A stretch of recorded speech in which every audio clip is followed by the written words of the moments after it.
This is another podcast from Alpha Business Media.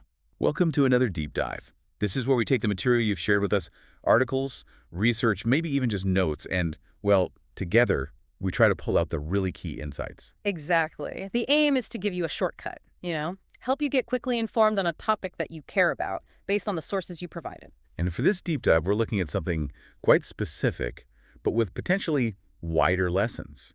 It's about navigating intense competition for small and medium businesses, SMEs, particularly in Nepal. Yeah, how do they stand out? How do they find opportunities when the market feels really crowded? The core material you sent us is an article called Competition in the Red Ocean Nepali Style: Strategies for Differentiation and Finding a Unique Niche for Small and Medium Businesses. Sounds very focused. It is. So our mission today is to jump into this, unpack it, and help you understand the unique challenges, but also the strategic opportunities for Nepalese SMEs highlighted in this piece.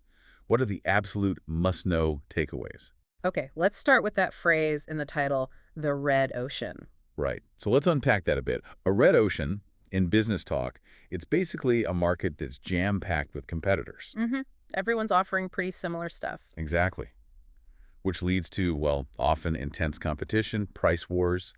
Sometimes it can get bloody, hence the red.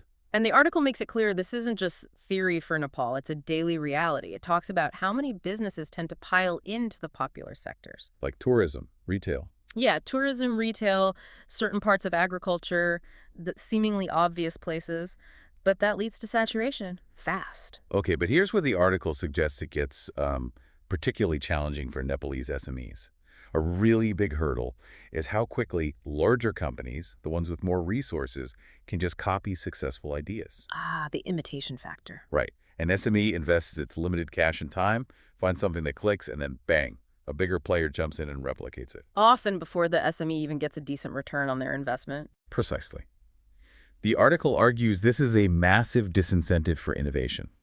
Like, why take the risk? Yeah, if your reward is just getting copied immediately. So developing differentiation that's genuinely hard to copy, or maybe just unprofitable for others to bother copying, that becomes absolutely essential. Not just nice, but critical. It really shapes the whole strategic game in that Nepali red ocean.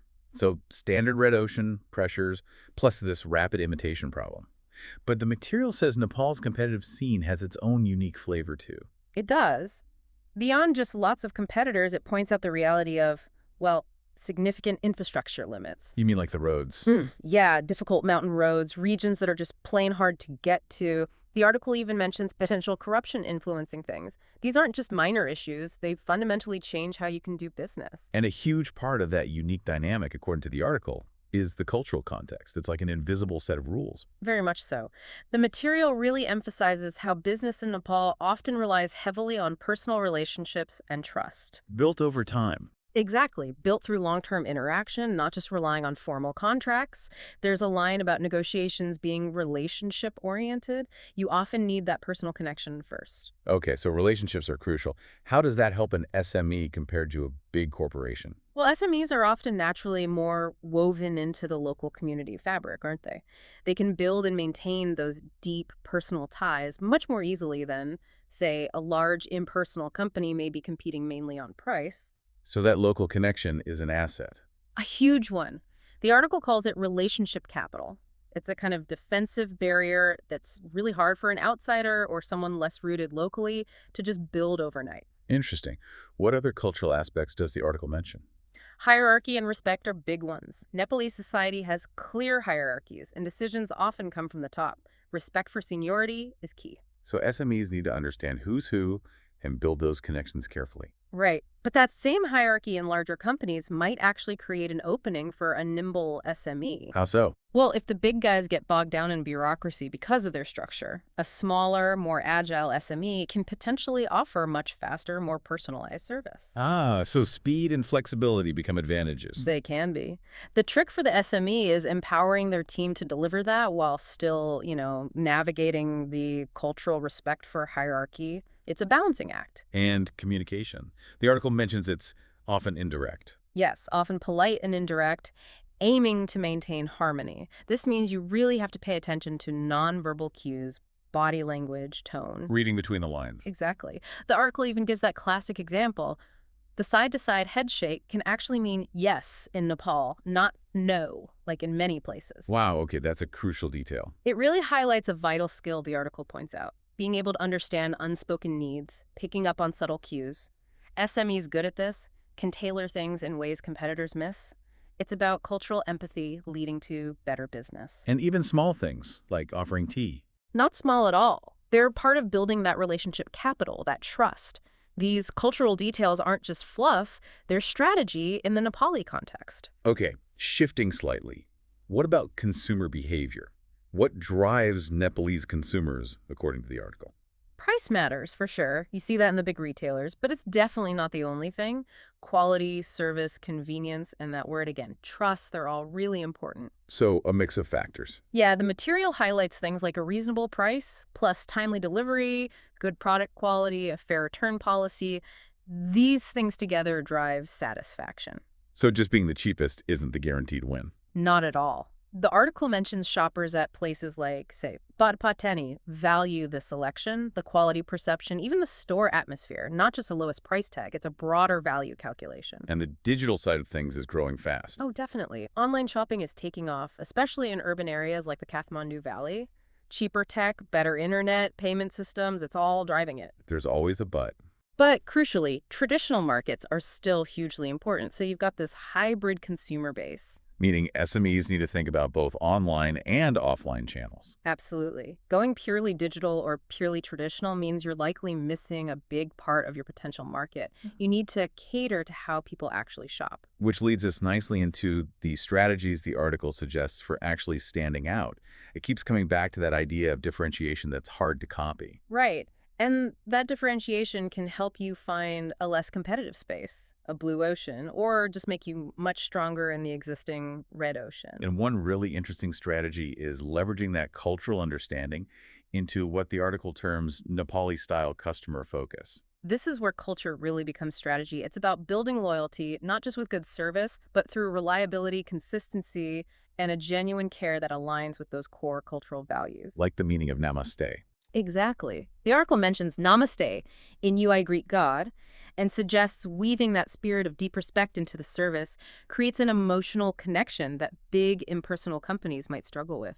It's a unique, culturally authentic experience. And personalization flows naturally from that respect for the individual. It seems so. The article gives examples like above the Himalaya trekking, not just selling packages, but tailor-making treks, knowing lodge owners, specific rooms, menus even, or Dwarkas Hotel focusing on well-being using local crafts. It's deeper than just standard service. So how does a smaller SME do this, maybe without those resources? By making it personal, remembering names, preferences, offering advice that shows you get their specific needs, being flexible.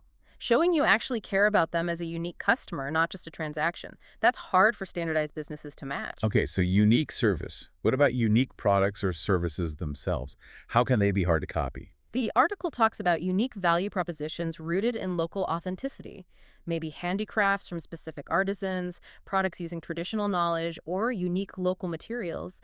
Think authentic pashmina or special handwoven items. Things with a story. Exactly. Or it could be deep specialized knowledge, like that trekking company's expertise.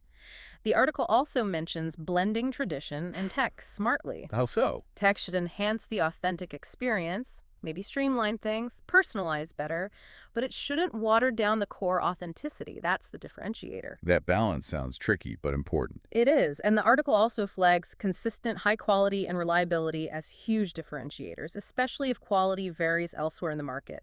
Just delivering reliably despite logistical hurdles adds massive value. Okay, so unique service, unique authentic product, quality, and then telling people about it through branding and marketing. Yes, and storytelling is highlighted as particularly powerful in Nepal. A brand story linked to community, tradition, authenticity, maybe social responsibility that resonates. Like the trekking company being socially responsible. Right. That kind of narrative connects with local values. And digital channels play a role here too, but maybe carefully. Very carefully. The stats are interesting. Nearly half the population online, lots on social media, especially Facebook. So, yes, things like Facebook Messenger for marketing, chatbots for support, group chats, those are tools. But the big caveat. The big caveat is that just over half the population isn't online. So a purely digital strategy is a non-starter for reaching everyone. So it's that hybrid model again. Yes, phygital is the term sometimes used. Blend digital convenience ordering online, maybe with essential personal touches and traditional methods like word of mouth or local events. Tech should support the human connection, not replace it. And promoting authentic local stuff isn't just for Nepal, right? It has global appeal. Absolutely. There's a global trend towards unique, authentic products and experiences. Marketing Nepal's strengths effectively can tap into that, support local communities, and create differentiation that global giants can't easily fake. Okay, let's shift from standing out in the crowd to maybe finding a smaller, less crowded corner, the niche strategy. Right. A niche strategy is about focus. Find a specific group with unmet needs and aim to be their number one choice instead of trying to please everyone a little bit. And in Nepal, finding niches means looking beyond the obvious saturated spots. Exactly.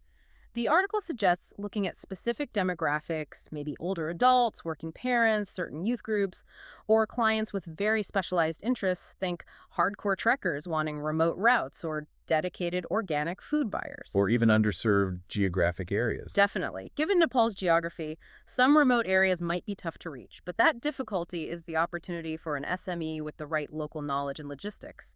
Fewer competitors bother. Or just fixing annoying problems with current options. Yes, tackling pain points. Like if big stores have long waits, maybe a smaller, quicker service finds a niche. And understanding the market for niches means going beyond just age and location. For sure. The article pushes for looking at psychographics, lifestyles, values, and behavior, how often people buy, their loyalty. And critically in Nepal, culture. How does culture play into niches? Well, Nepal's diversity means there could be niches based on specific ethnic or subcultural needs that larger, more standardized companies overlook. Think specialized foods or services for religious festivals. And the payoff for finding a good niche. Less direct competition, usually. Stronger customer loyalty because you're meeting specific needs really well. Potentially better profit margins. And often niches are just too small or specific to attract the big players, making them more defensible for an SME. So differentiate, maybe find a niche. But the article warns that success still attracts copycats. You need to build barriers. That's right. These strategies aren't foolproof forever. You need protective walls. Yeah. The article stresses the power of a strong, trusted brand as one major barrier. And in Nepal, brand is more than just a logo. Much more. It's the sum of all experiences, all the trust you've built. In that relationship-driven culture, a brand built on consistent positive interaction is a really strong defense. Loyal customers won't just switch for a few rupees less. It's like a reputational moat. Hard for outsiders to cross quickly. Very hard. Then there's building unique capabilities that are difficult to replicate. Like what? Deep local networks, those connections build over time. Access to resources, info, customers. Almost impossible for a newcomer to match fast. Also, specialized employee skills and a unique service culture. Investing in your people. Exactly. Training them well, creating a culture they believe in and embody. Think of those expert trekking guides or really responsive shop staff. Which is extra important given Nepal's specific HR challenges, as the article points out. Absolutely. Low wages, brain drain, skills gaps, lack of management talent. These are real issues mentioned. So how does an SME turn that into an advantage? By tackling it head-on internally. Invest in training, create a positive work culture with meaningful work, offer non-monetary benefits like recognition, build strong teams that reflect the collectivist culture. Your people become a unique, hard-to-copy asset. And unique operational processes tailored to Nepal. Yeah, developing ways of doing things, sourcing, delivering that are efficient because they're designed for Nepal's specific conditions. Big global companies with standardized systems struggle to match that local optimization. Owning specific knowledge or tech, especially in crafts, is another barrier. But even with barriers, you can't stand still. Never. That's the final piece. Continuous innovation and adaptation. The moving target strategy. Because advantages don't last forever. Right. SMEs need to constantly listen to feedback messaging apps are great for this. Watch trends, stay flexible. The idea is by the time a competitor copies your last move, you're already making the next one. And innovation in Nepal isn't just about tech. No, the article makes that clear. It's also about deepening relationships, tweaking service based on subtle feedback, adapting to social or economic shifts. Being culturally flexible makes you a harder target for less agile or less locally aware competitors. The article also revisits some key obstacles, framing them as areas where deep understanding can actually create an advantage. Yeah, it goes deeper into talent management. It mentions the specific challenge of, say, hotel management grads sometimes lacking practical skills despite their degrees. And the solution comes back to internal development. Exactly, becoming a learning organization, focusing on meaningful work, non-monetary perks, turning a national challenge into your own internal strength. And logistics, too. The article gets specific about the difficulties. It does. Mountains, poor roads, city traffic jams, warehousing costs, real challenges. It even mentions how big trucks struggle in Kathmandu traffic, making smaller vehicles better. So standard logistics models just don't work well. Probably not. The article suggests hyper-local solutions. Partnering with local couriers who know the back roads, optimizing routes cleverly, maybe using local pickup points, and choosing the right kind of transport, like those smaller Tata trucks mentioned. Again, it sounds like leveraging deep local knowledge is key. It's a constant theme. Local context isn't just a problem, it's the key to the solution. And finally, it ties back to that tradition versus technology balance. The digital idea again. Yes, but stressing how tech should help. Use CRM to remember customer details for better personal service. Use messaging for convenient personal support. Streamline ordering but keep the human touch. Maybe use IoT behind the scenes in a hotel so staff have more time for guests. So tech supports the human element, doesn't replace it. That seems to be the core message. Tech that makes things impersonal is probably bad. Tech that empowers better personal service is good. Tech-enhanced human touch. Okay, this has been a really thorough look. So wrapping up, competing as an SME in Nepal's red ocean, especially with that copycat issue, it's definitely tough. But this article offers a clear path. It does.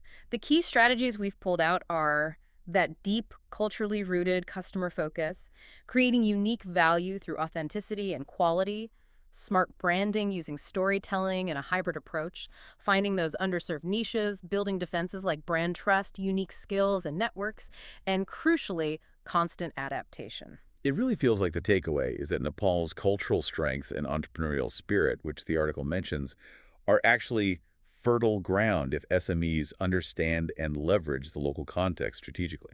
I think the article's most powerful point, maybe the most defensible strategy overall, isn't just a product feature. It's truly embodying those core Nepalese values: respect, relationships, community, to deliver a consistently superior, personalized experience. That cultural immersion is hard for outsiders to fake. Exactly. That deep authenticity is the ultimate barrier. So the call to action for this material seems clear. Nepalese SMEs should look closely at their own unique strengths, their community-specific needs, and weave that cultural understanding into their core strategy. It's about turning local reality into your competitive edge. Well, this has been a really insightful deep dive. Thanks for helping us unpack all of that. My pleasure. Hopefully this helps you synthesize the key points from the material you sent over.